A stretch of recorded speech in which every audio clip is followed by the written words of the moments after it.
Today we will look at some techniques that you might use when employing the language of narrative. One clear sign that we are reading narrative is that it is written from the point of view of a narrator. As we know, this can be a first person or a third person narrator. We can see this technique in this extract from Sherlock Holmes, where Watson is the first person narrator. My friend's wiry arms were around me, and he was leading me to the chair. "You're not hurt, Watson. For God's sake, say you're not hurt." It was worth the wound. It was worth many wounds to see the depths of love and loyalty that lay beyond that cold mask. Another narrative technique is to reveal and to conceal information in order to build suspense. We can see this technique in another extract from Sherlock Holmes, where information is carefully revealed bit by bit in order to build suspense.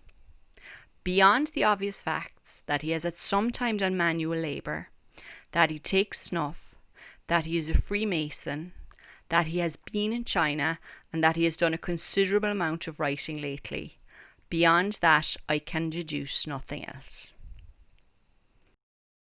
Another technique that is used in narrative writing is to introduce convincing and believable characters. In this extract from Sherlock Holmes, we see the use of dialogue in order to reveal the fascinating character of the detective. "No, I am not tired. I have a curious constitution. I never remember feeling tired by work, though idleness exhausts me." Another technique that you will see in narrative writing is establishing a world or a setting where the events of the narrative can unfold.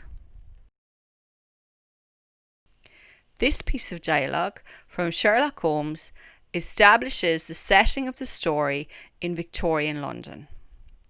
It is a very cheery thing to come to London by any of these train lines that allow you to look down upon the houses like this. Look at those big isolated clumps of buildings rising up from the slates like brick islands in a lead-coloured sea.